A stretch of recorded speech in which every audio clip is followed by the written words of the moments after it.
Welcome to Dead Guys Talking DGT Live. I'm your host, Johnny Walker. I'm Dead Guy Ty. This is the show. We talk everything The Walking Dead. Tyler, are you interrogating someone right now? What is going on? No, I am being interrogated. But once again, I told them I had more important things in line. So, right, yeah. You just hold on, wait for the finger pokey thingies. Yeah. Nope, Thanks for coming on because you are definitely busy. You're in Puerto Rico. I am broadcasting not from Puerto Rico, but from Reno. Oh, good old Reno, Nevada. Oh, good old Reno, Nevada. Good old. Yeah, it's debatable, right? Yeah. It's Reno. It's colder here than it is down in southern Nevada, but all my Reno fans, or all of our Reno fans, just unsubscribe now. Both of them? No joke. Yeah. Oh, boy. Well, they don't have internet or anything there anyway, so I think we're safe. Wow, really digging on Reno tonight. Sorry about that, folks. But it's not just you, not just me. I brought a special guest. Did you? I did. Who did you bring with you tonight, John? I brought some twins. Oh, nice. I brought the Vicious Circle. This is from Fishtail Ales. This is an amber. It is from Washington. It is from Olympia, Washington, so a little more southern Washington than I have been drinking lately.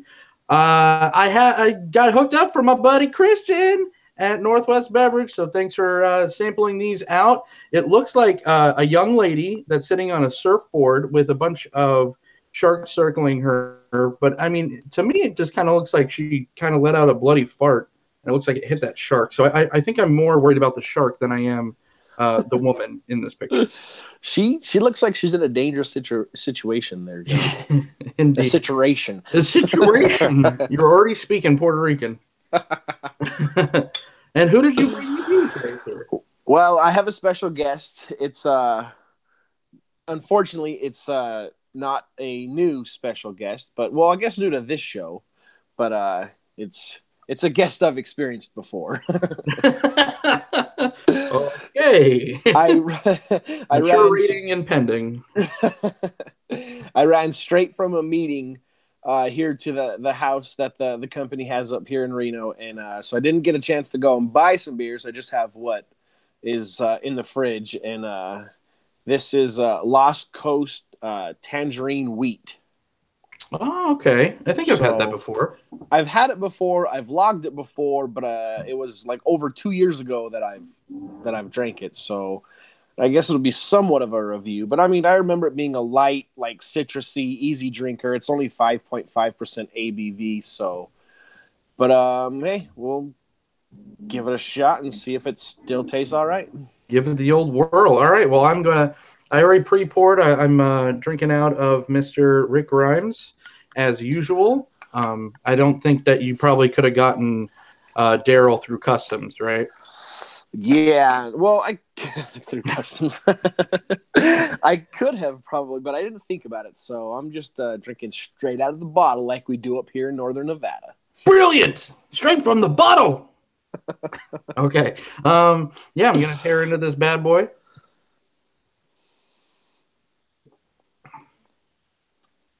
Oh, little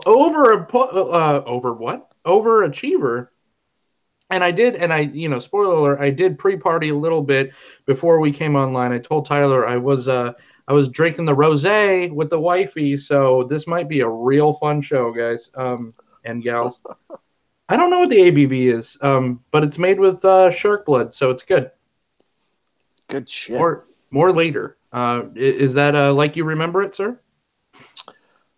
Yeah, I believe so. It's tastes like tangerine and wheat.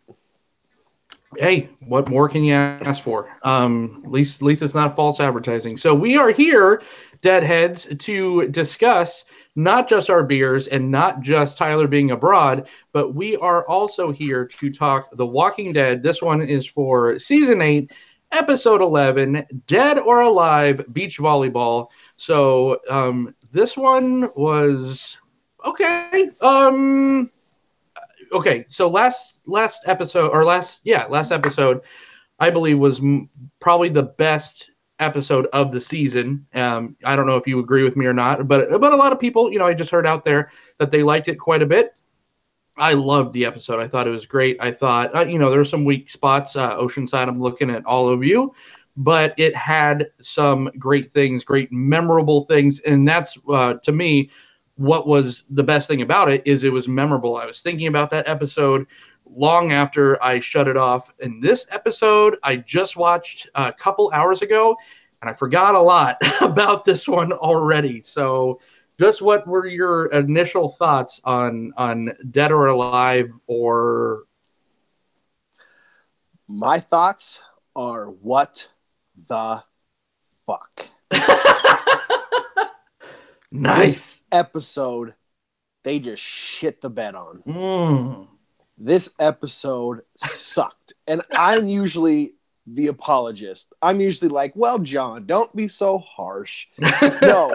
No. This episode was garbage.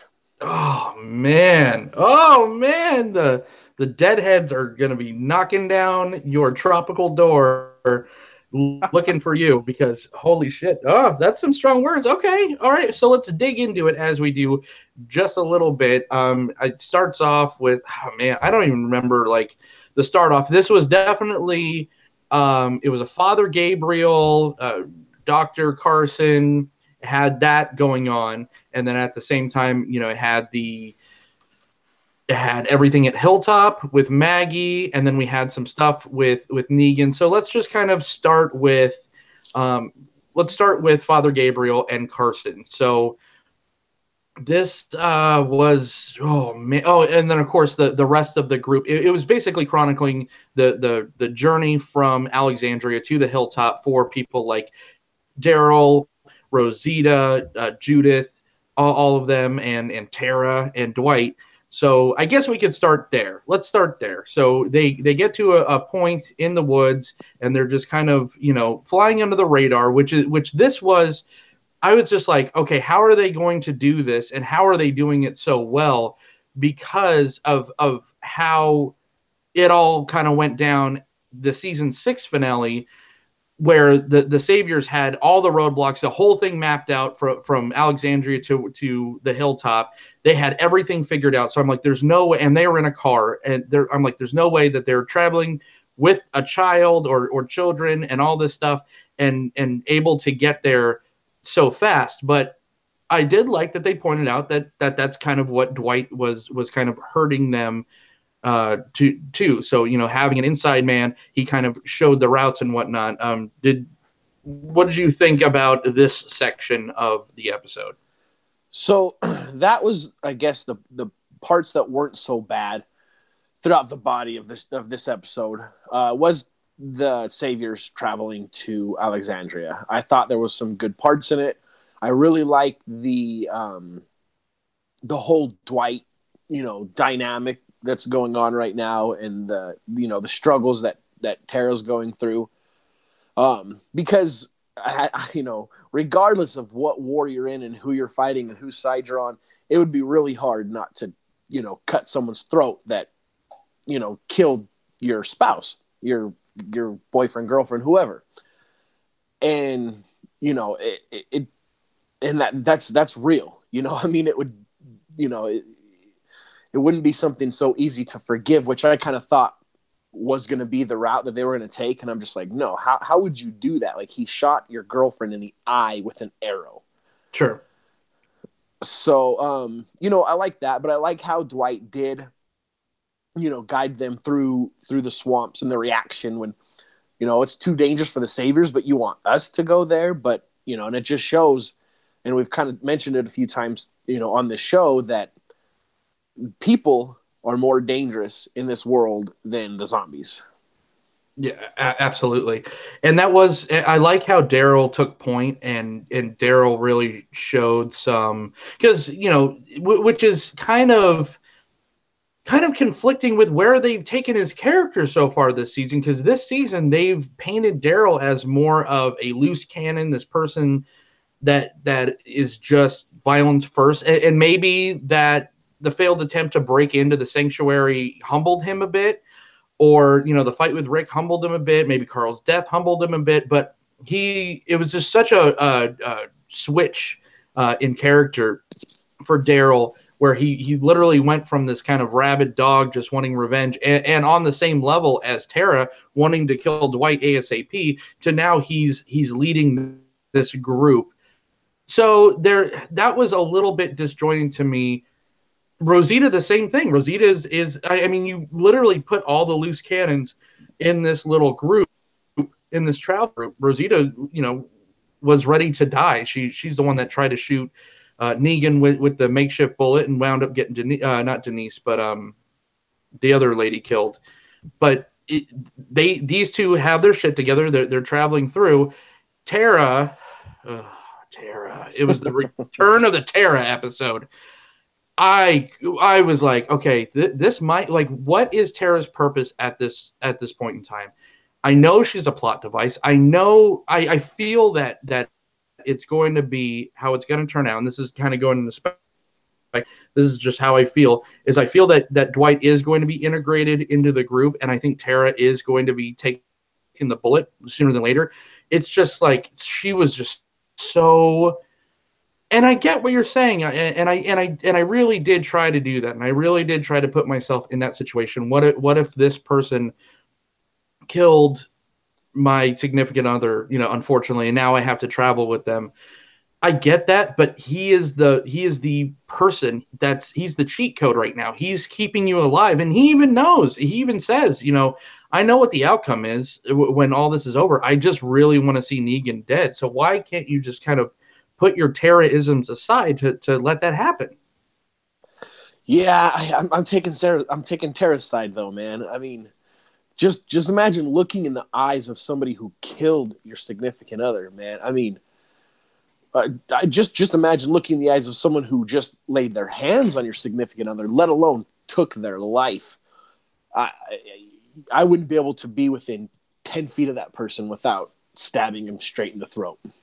Okay, fair enough. And hey, we at this point, I think the only thing, and I agree with you, of course. And I think if I was actually in the situation, God forbid, maybe I would be doing the same thing. But if this is the person that's keeping you and the people that you care about the most alive in this situation, I think maybe I would be a user. The end game's the end game as far as he's even concerned. I would use every ounce of knowledge or whatever to get everyone there safely. Then finish the sentence. But at that point, I just think she's just acting so irrational. And if Rosita and Daryl could kind of get through it, maybe she should too. But let's jump over to the. Oh boy, Father Gabriel's got pink eye, and Dr. Carson is just along for the ride. This was the most uninteresting buddy cop show I've ever seen. Dude, why? Right. Exactly. Okay, now this show, since its inception, has had a lot of hidden biblical references. I understand that. Hey, that's cool. But, wow. They just drove it way too far on this one, I think. And I'm not an anti-religious person, but I'm not a religious person. And it just, the whole Jesus thing. No, I don't mean Jesus. I mean like the Son of God. Because the other Jesus was not in this episode. Right. He was scavenging for the hillside or the hilltop. But I mean, I don't even know what to say, John. I don't even know what to say. From the very start of it, and they're just sitting in there, and it's almost a little bit. They're almost trying to hit comedic notes at points, it's just like with a sick guy, and then when they do the Father Gabriel vision, I'm just like, God, this is just like, he can still see, but it's just this horrible effect that the filter they got going on, and it was just like, I try not to watch other reviews before we do our show, and then after our show, I'll go on and watch other reviews. But today I had a couple extra minutes, and I logged on to watch our brother sister channel, Rad Entertainment's review of the thing, and Tony's just like, this was like watching what do you say? He said he was watching like Touched by an Angel. And I mean, he just wasn't wrong at all. It was like this weird PG-13 or like PG, like Hallmark Lifetime kind of show. And I'm just like, I don't care. Like, it's not good at all. And it was just so like, it was so sitcom because they get into that, and then they find the exact antibiotics they need, and oops, I knocked over the piggy bank. And then who put the fucking map in a piggy bank?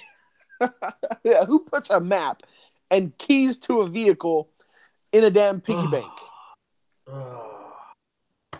And just everything, and okay, if there would have been just like one thing, okay, yeah, you understand, he's a priest, like, whatever, but just I tell you, I'm not leading the way, the Lord's leading the way. And he was so just like super cheesy about it too. Like what you just said that Tony said just was perfect. Like it was from Touched by an Angel, like straight off of the Hallmark Channel is The Walking Dead, And it was awful. And okay. Yeah. And then they did it. It's like they went so far the other way at the end, usually we don't talk about the end right away, in kind of the early parts of the show, but at the end, he just makes a stupid ass sitcom decision too. He's just like, do you see it? And then he goes, oh, I can see it. And goes to pull a dude's holster with like 8 guns trained on him, and they fucking just shoot him. And then Gabriel's like, oh, I thought I knew the way. And it's just like, they knew they were being so stupid, and that was like the little twist where it's just like, no, good feeling doesn't belong in this show. But it's just like, then don't fucking waste my time for 30 minutes with me having to suffer through all that garbage. That garbage. Well, and then kind of jumping ahead still, when Dr. Carson steps in, whatever, like the bear trap or whatever it was, and Gabriel just points his gun, closes his eyes, and pulls the trigger. He used the force. Yeah. And happens to shoot the damn zombie square in the damn head. Yeah, because Jeebus, man.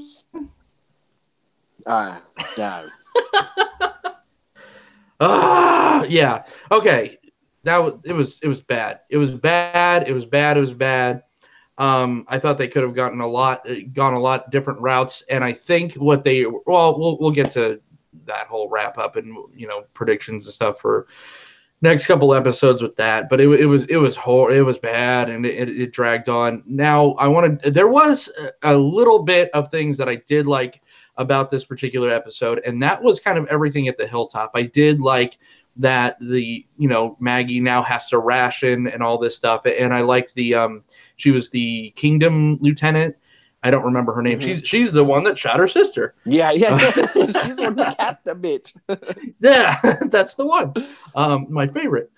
She, goes up to Maggie. She's like, "Yep, you got to cut rations by thirds." And she's like, "Oh, is this including the prisoners?" She's like, "Nope, no, it's not." So basically saying, you're gonna have to make some tough choices, and heavy, the head that wears the crown. And I like that. Gregory's still trying to weasel his way out and all that, and there was some cool stuff there with those decisions. But again, skipping ahead a little bit, when everyone started walking through the hillside, even though Maggie was like smiling, in the back of my head, she's just like, shit, how am I going to feed them? And then like I was thinking the same thing. They're like, Rick's here. And she's like, fuck, how am I going to feed him? You guys are off gallivanting, and then you just show up, and I have to offer you a meal. I was cracking up with that. But even that had some dumbass shit.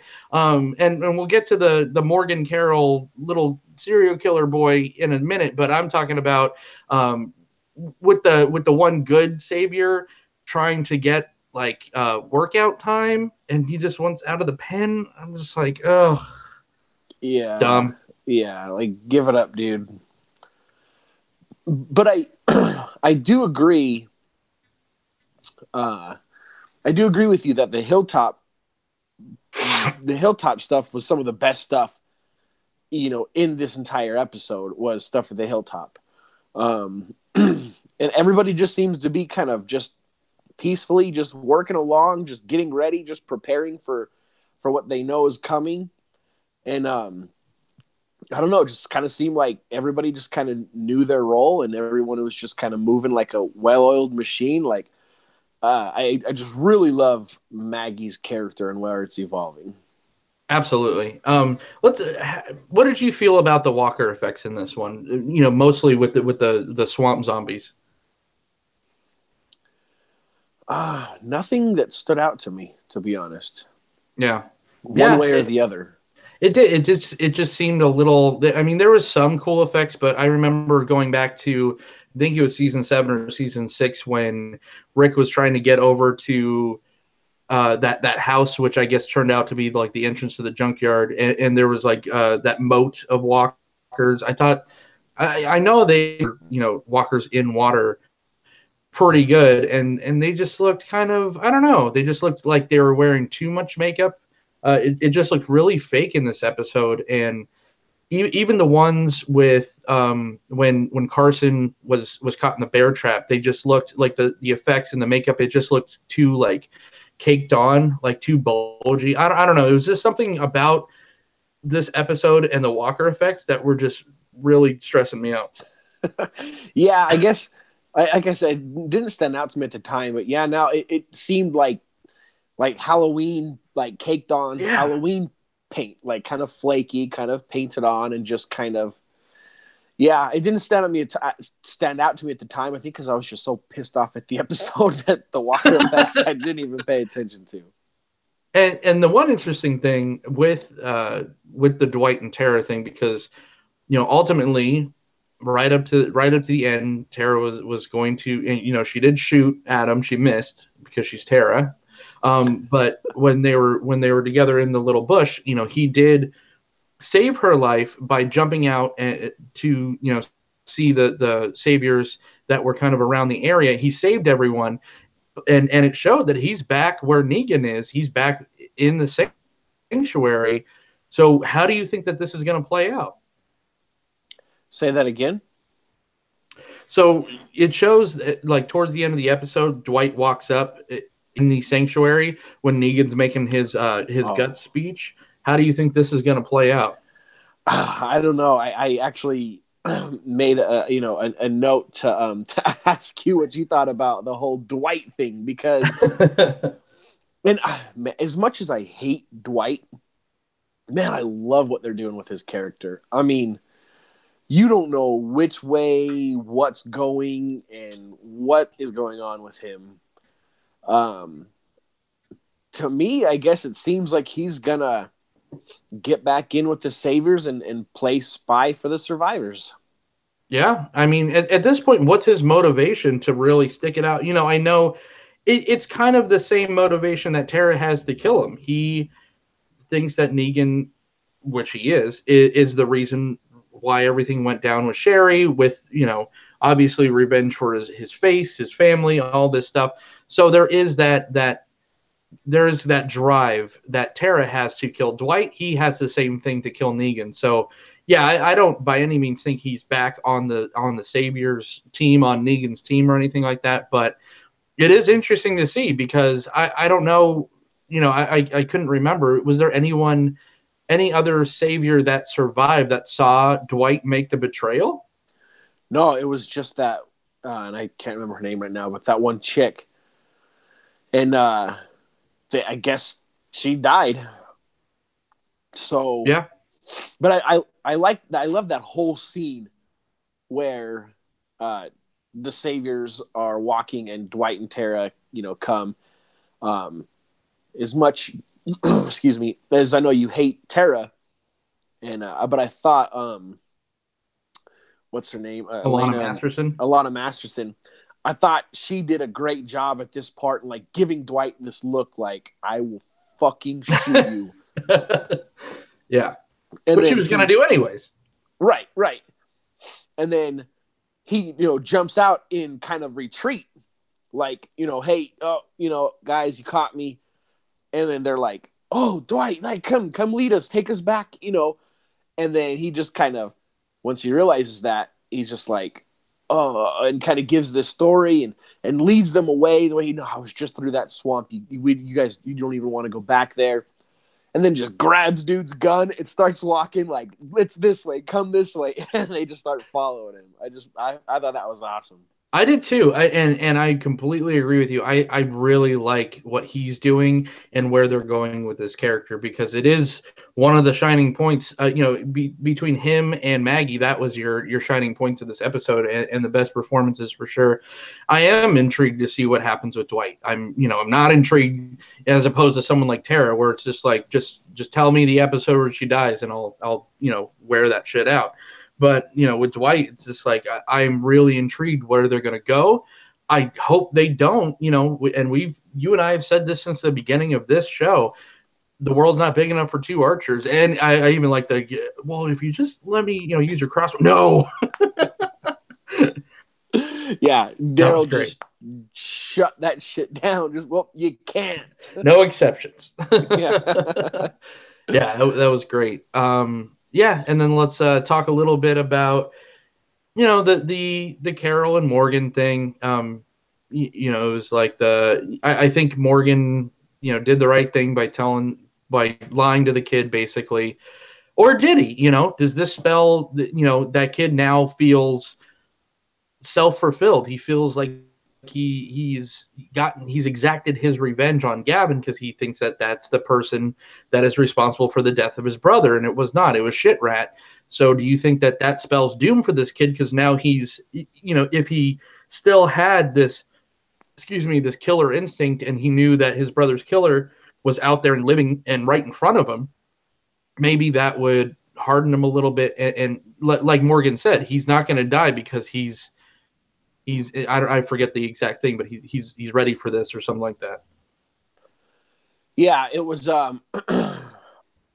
can't remember exactly what he said either, but yeah, he said, he's going to survive because he knows how to yeah, I forget. Anyways, that's a good question. And I think it was almost the exact same line that Negan said about Carl, where he's just like, no, that kid's gonna live because he's built for this, or something like that. So it was a nice kind of callback to that. But look what happened to Carl. This is true, but I think it was you that even said it. He might be the next Carl, and so maybe. I didn't think about it until you just mentioned, but maybe that was kind of a passing of the Carl torch, to a young Benjamin. Ah, yeah, Benjamin. That's it. Well, yeah, it was interesting. If you're hanging with Carol and you're under 10 and blonde, you're fucked. But maybe maybe not in this case. Maybe they don't kill one. It did show Gracie. Gracie's aged quite a bit in a week. Yes, unlike freaking Maggie's baby. Yeah. Good point. Yeah, that baby's never coming. All the other babies are growing like weeds. Nope, not that baby. Little Glenn is just hanging tight. Yeah. Yeah. Freaking Gracie's doing taxes. Judith has an AARP already. But Maggie's not even showing. Yeah, Maggie's not showing a damn bump, and it's really starting to become like a joke at this point. Like there was even a part where she's sitting there and she's holding her stomach like as if she's pregnant. She's just sitting there and she's kind of holding her stomach, and it's like, what are you holding? Your six pack? Exactly. Oh yeah. I mean that baby's gonna be like 8 ounce when it's born finally, if and when. But it's just so weird. And yeah, okay, everyone's malnourished, but everyone, she's the leader and pregnant. She's kind of double dipping it, and I don't think anyone would even be mad at her for it. But right, it's literally distracting and like a big joke at this point that she's not showing at all. Oh, absolutely. What? Anyway, yeah. So, oh man, what else? What else with this? So, yeah, and then so now okay. I don't know. I guess kind of jumping around, but I guess that's kind of what this episode did the whole time was jumped around a lot. Mm-hmm.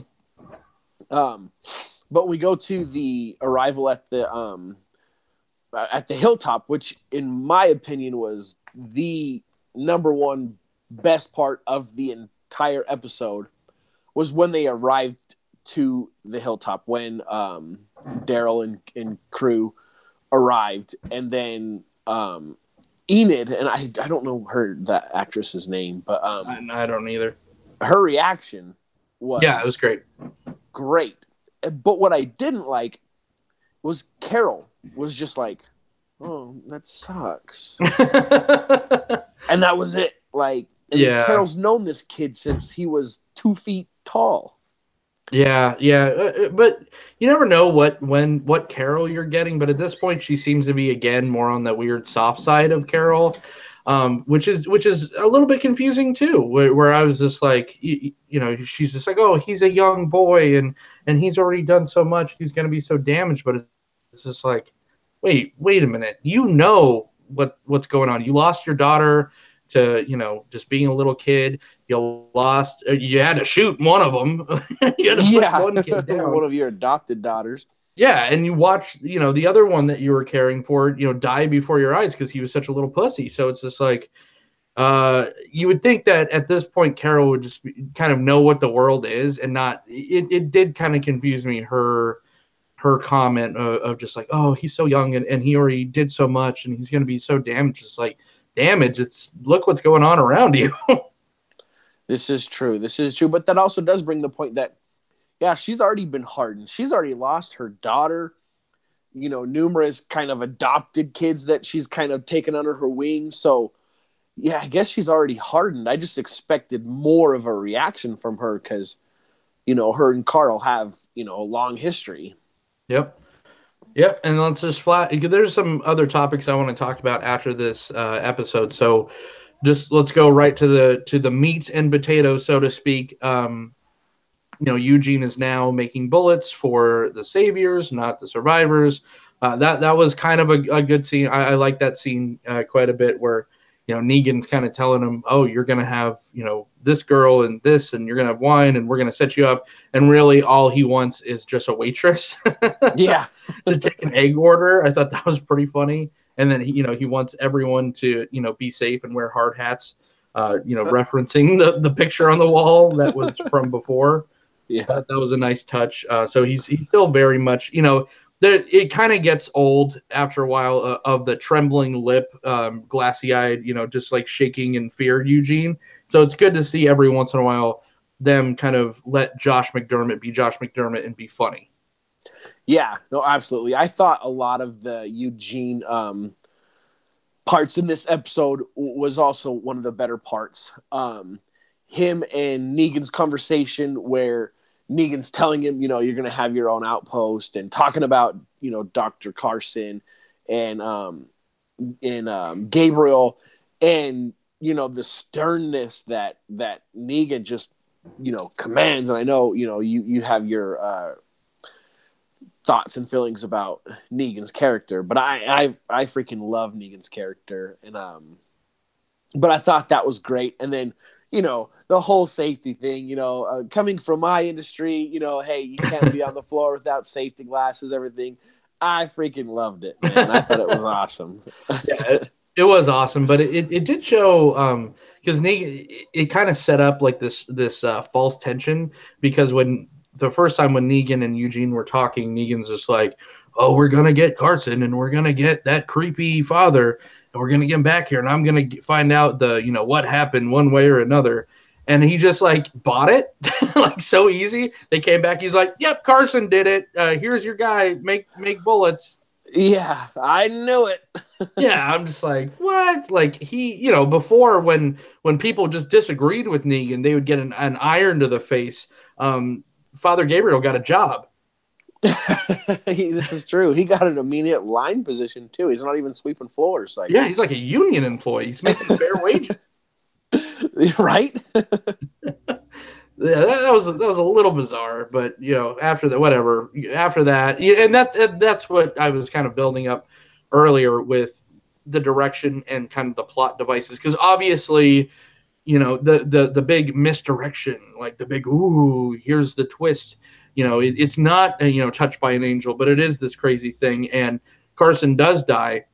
And for a split second, you're like, oh, who's going to deliver the baby Maggie's never going to have? But then you forget that, Sadiq goes up. Yeah. And he's just like, oh, I'll do it. Yeah. And he's just like, you got a, hospital or infirmary around here? And, just kind of casually talks to the pregnant chick in charge, And she's just and it's just like, I thought it right then, like it's going through her head. Okay, you're gonna deliver my baby. I was waiting for this. Hey, do you have a hospital or an infirmary? Yeah, that I could do medical things in? Hey, you're not pregnant, are you? Exactly. Oh do you happen to have any pregnant people around? Yeah. You're in charge, right? Do you think I could work in your hospital? Yeah. Oh. I was kind of like, well, but obviously that transition had to come because, Dr. Carson, our Dr. Carson was dead. So the Dr. Carson number 2, if your name's Dr. Carson in the Apocalypse, you're doomed. You ain't lasting long. Yeah. I mean, he's smart enough to get his PhD, but fucking stupid. Like, he's gonna grab this gun I don't even think he got out of the holster. I think the holster was locked. Yeah, it was, and I don't understand what his thought process was in that. What did he think was the outcome? Was he just trying to commit suicide by Savior? He's like, listen, I am an atheist, and I'm gonna disprove your creepy ass right now. Right? Let the Lord guide this. Yeah, basically said that. Okay, and so then flash forward to the very end.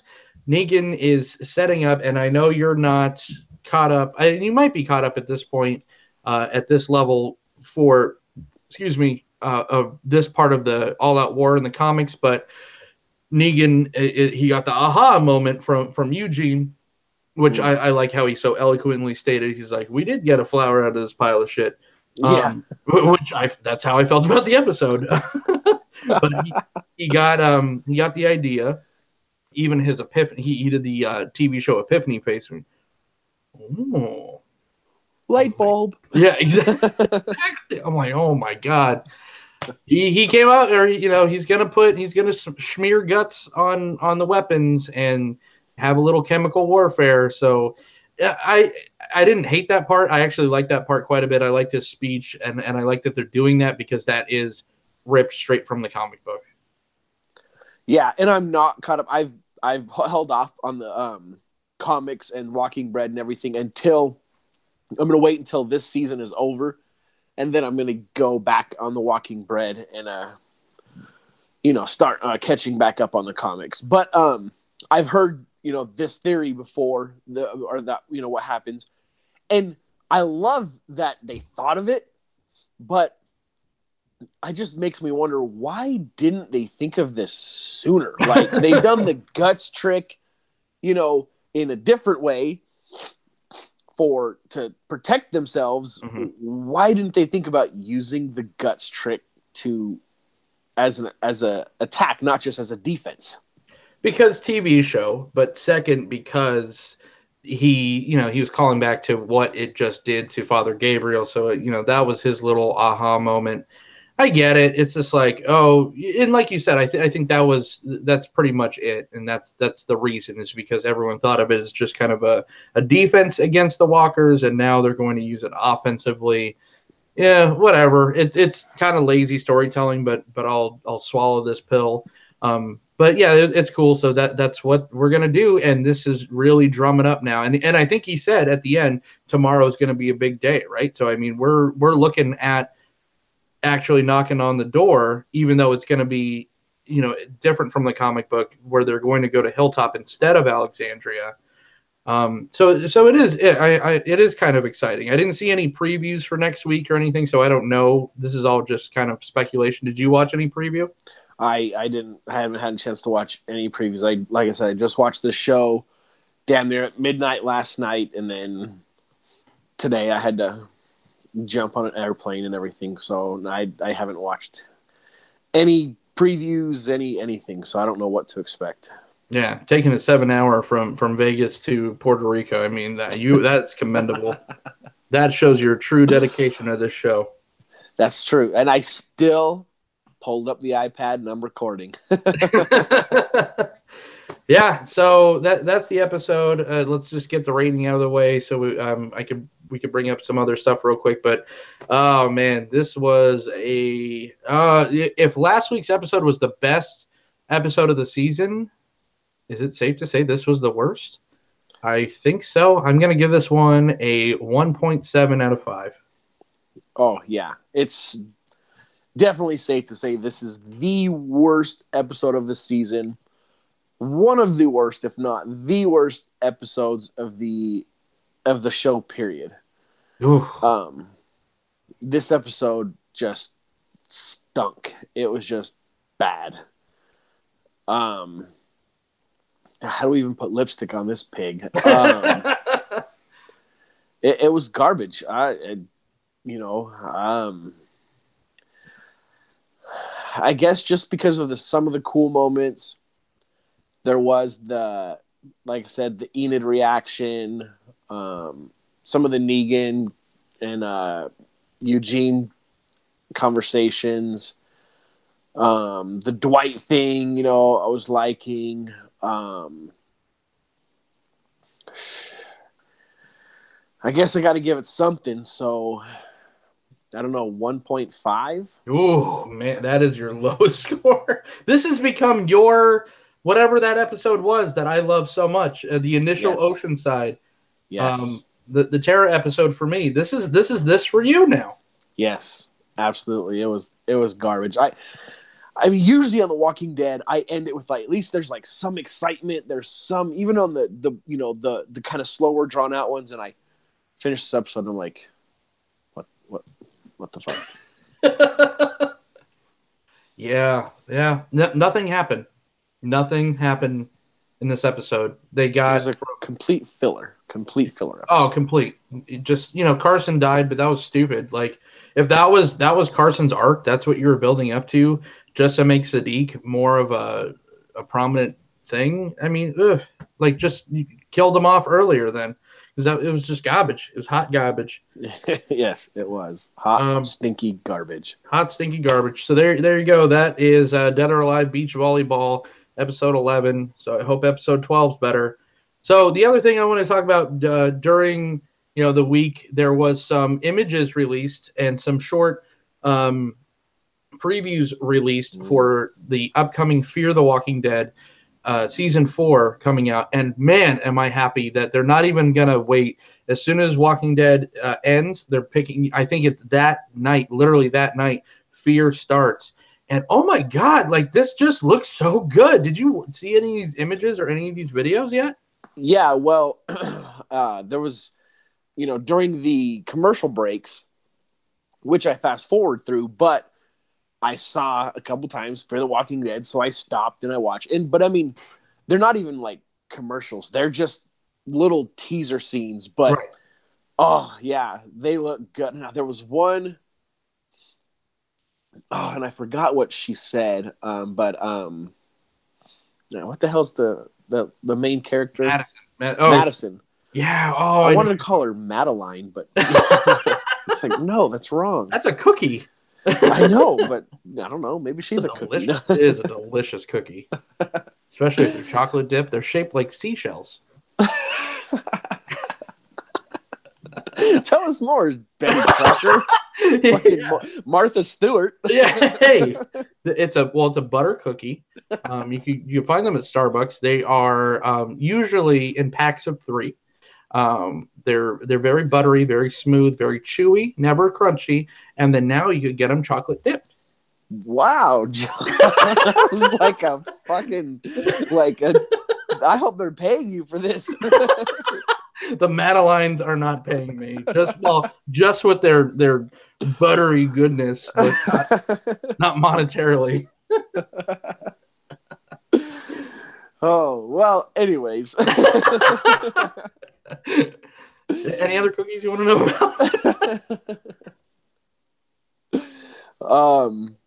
So Madison. Madison. Oh yeah, we're talking about TV shows. I forgot. Yes, not Tasty Treats. Oh, unfortunate.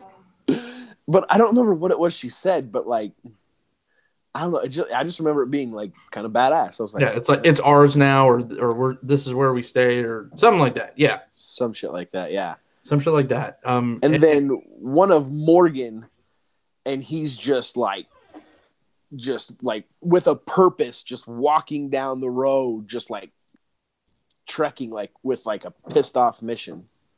And at this point, I think it is super cool, and I'm so excited for this upcoming season of Fear. But at this point, I feel like it's showing me, or showing everyone, a little bit too much, because if it would just showed Morgan doing that, I would have been like, yeah, cool. What the hell is he running from? Where is he? And I guess everyone's meeting up in Texas or something. I think that's where this season is going to take place. But then it showed Morgan in the car with Maggie Grace's character, and I'm like, okay, stop showing me stuff. Like I want it ambiguous, because it even showed like Nick and Madison are met up with Luciana or whatever, his ex-girlfriend that left from the camp.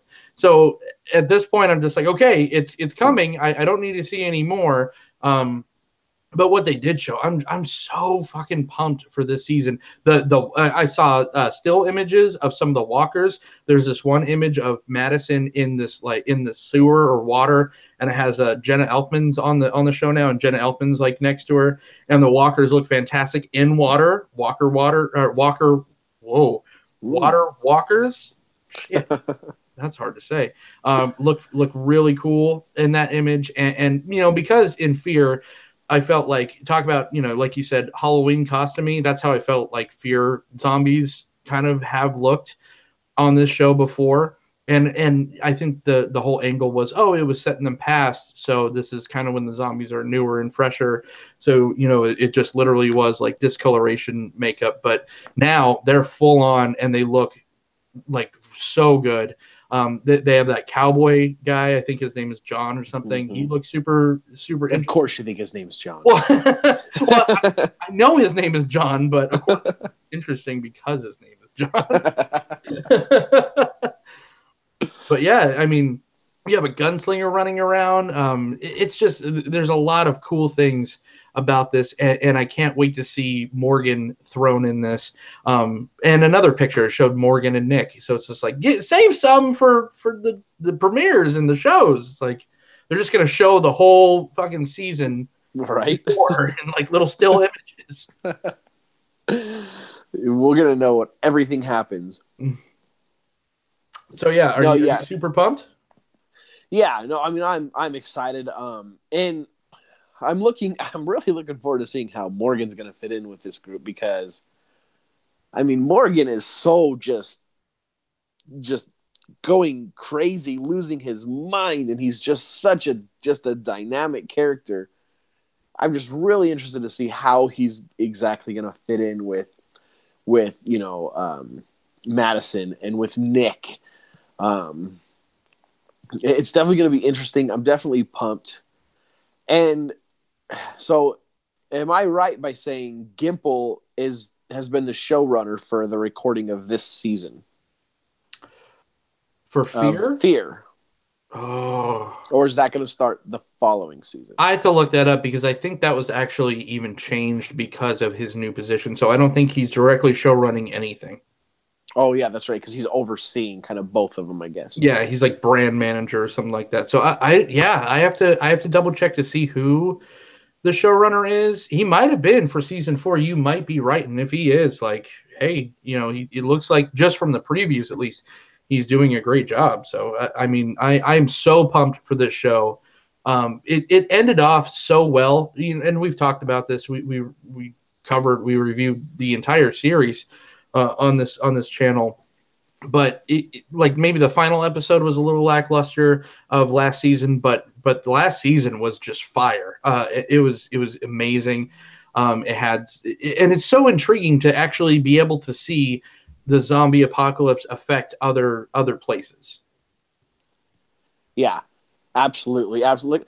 And we've talked about how we wish it kind of would have, showed us a little bit more at the beginning, but that's come and gone. So we're where we're at, and yeah, it's yeah, definitely interesting to see different terrains, different people, different personalities, and how it's affecting people in a different part of the country. And I'm interested to see how the whole Morgan thing plays out.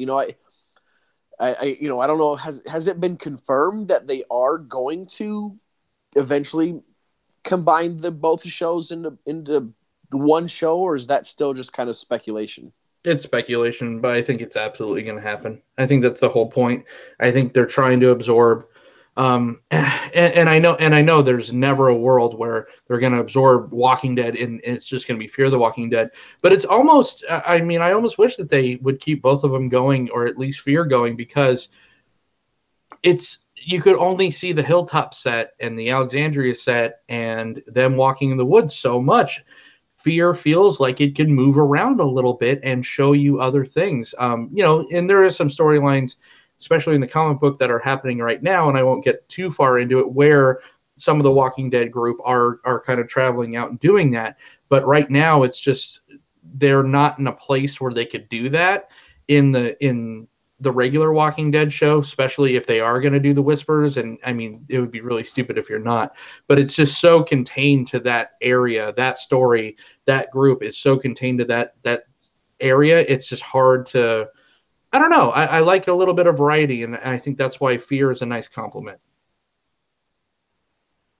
Yeah, yeah, I mean, I would have to agree with you.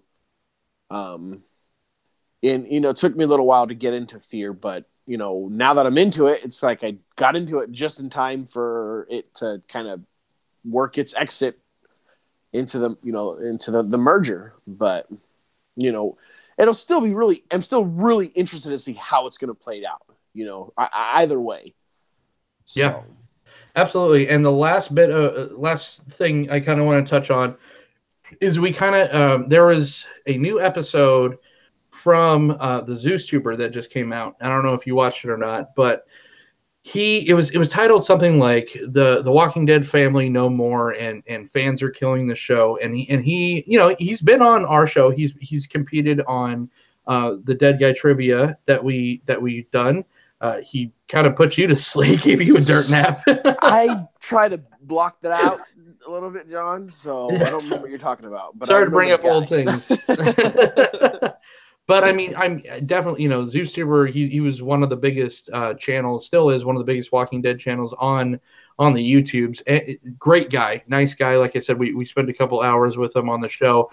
His video was basically saying, and I'm paraphrasing, but he's basically saying he's upset with the community and just fans in general of TV shows in general and movies, saying that basically we're too critical and fans are too critical, that everyone kind of needs to let the creators be the creators. Gimple needs to just kind of have a pass, and that we just need to kind of sit back and let them tell their story.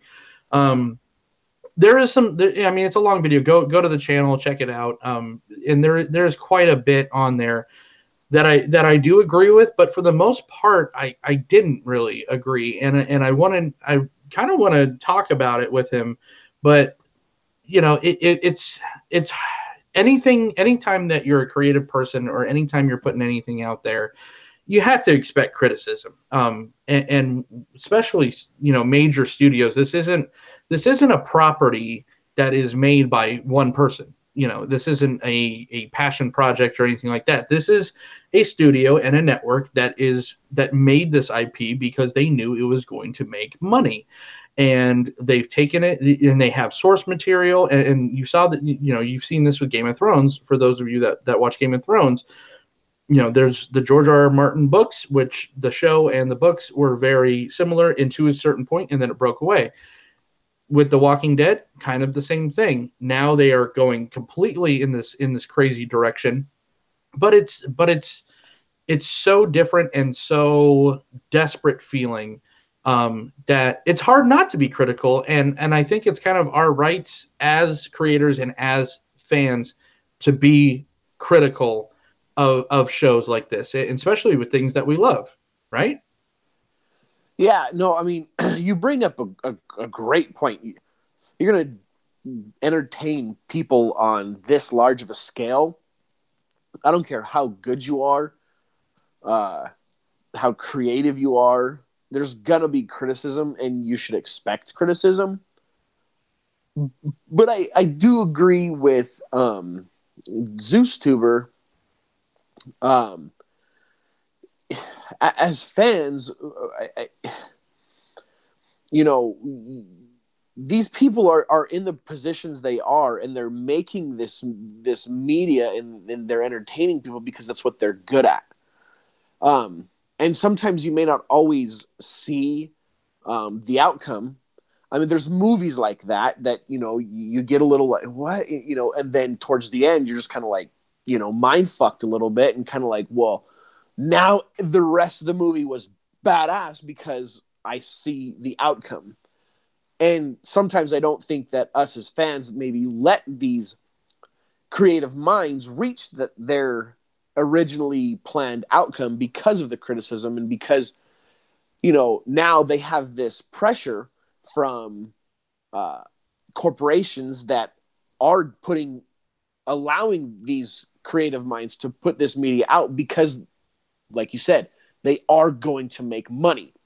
So because of those pressures, they have to kind of change directions again, or change directions a little bit, or sometimes a lot bit. And then we maybe not get to see the outcome of some of these questionable decisions that played out before. So, but I mean, I do agree with you. They should expect the criticism, and they should try and, I guess, not let those outside forces influence them so much. But when you have bean counters that are telling you what you have to do, you kind of don't have a choice. Yeah, and it is unfortunate that. Well, first I'll say that without people like us, without fans, and I'm not just saying people like us that have a show. I mean, just fans watching stuff.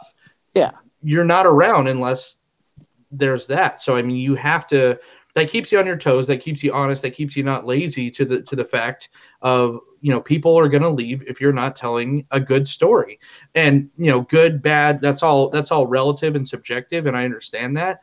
But it says something, that after we're in 8 seasons of The Walking Dead. This last episode, not this episode, but the episode before, the one that Tyler and I both said is if not the best, one of the best of the season, came in at like 7 million or something like that. It came in with really low numbers, the lowest numbers since season 2, when The Walking Dead was at its lowest viewer point. And then there's something to be said about that, and there's something to be said about I keep it's like I'm I hate The Walking Dead and I love Game of Thrones. It's not the case at all. I love The Walking Dead. That's why I want to see it succeed. But there's something to be said where a show like Game of Thrones is on its 6th season, and the ratings keep climbing and climbing and climbing. And it's not fan service. It is, and it's not completely going. It's just like, oh well, you're just mad that they're not just following the comic book. That's completely not true. Is as far as the comparison goes, because Game of Thrones hasn't really been following the books since season 3, or book 3. They, of course, they've taken liberties, and The Walking Dead still taking liberties off the comic. but it's not the same. It's not the same at all. They've gone and done their own thing. The Walking Dead right now, it's just I'm really worried about it, and it kind of sucks. And yeah, if it makes it to 10 seasons, that's great. That's a huge accomplishment for a show and showrunners and everything, and that should be applauded. But there's just so much richness and so much. You made a whole other spinoff while the show's going on. You've obviously AMC has invested all this time, energy, and money into making this show its flagship show, and it's just slowly dying. So and you can see them. They're not like stagnant. They're always constantly trying to make changes, but the changes are so knee jerk that it looks like it's hindering the show more than it's helping it. So long story short, I just, I watched the video, and it's not like I got mad. Oh, I'm going to criticize whatever I want. You're an asshole for telling me I can't. Not at all. I think, ZuesTuber is an amazing guy. Alec is great. He's a good filmmaker. And again, I agree with some of his statements, but I have to say, if it's shit and it stinks, I'm going to say that it stinks. Otherwise, I'm being disingenuous. Yeah, well, absolutely. I agree with you, and I get where you're coming from. But like I said, I can see, hate to be a fence sitter, but I can see both sides of it. But I mean, bottom line, in all reality, is that entertainers and people who put out any sort of media, any sort of entertainment piece, you're right, they should be prepared to receive criticism. Yeah. Yeah, look, Tyler goes to a third world country for an hour and he becomes on the fence. Puerto Rico, man, what has it done to you?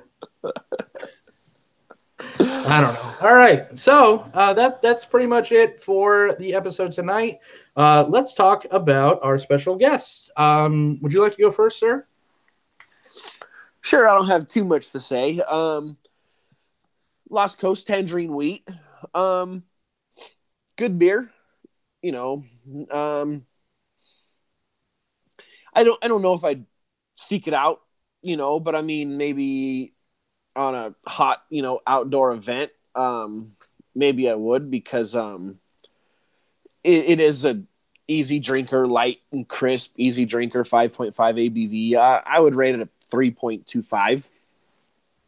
Okay, yeah, that's not too bad. Fishtail Ales. This was the Vicious Circle Amber Ale. It is only a 5%er. It's from Olympia, Washington. Again, thank you, my brother, my boo, Mr. Christian from Northwest Beverage, for hooking this one up. This one overperformed. I'm usually not a huge fan of ambers. I tend to like it a little bit more. I tend to be a more hoppy guy than malty guy, unless I'm drinking it like a good stout or a porter. But this one in particular had some nice big caramel notes. Very, very smooth. Had a nice full body for an amber. Amber had a full body on this one. I'm gonna give her a nice 3.75. Pretty big numbers for this kind of style of beer. Yeah, I would agree with you about ambers. Some do it real good, but for the most part, it's not my favorite either. Yeah, usually kind of boring. But that's it. Thank you. Please come back next Monday for season 12 review. I think that one's season called... 12. Man, we were jumping ahead. Spoiler alert! You made it to season 12. No, episode 12 of The Walking Dead, season 8. That one's called The Key. We're going to be talking about that next Monday night. And then just real quick, we're gonna. I'd like to tell you what's coming up this Wednesday.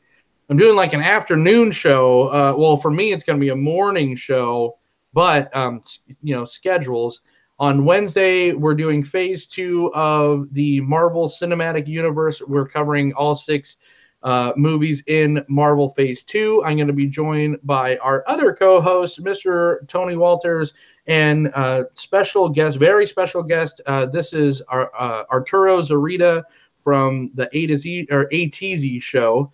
I've been drinking, sorry. But yeah, that one's going to be awesome.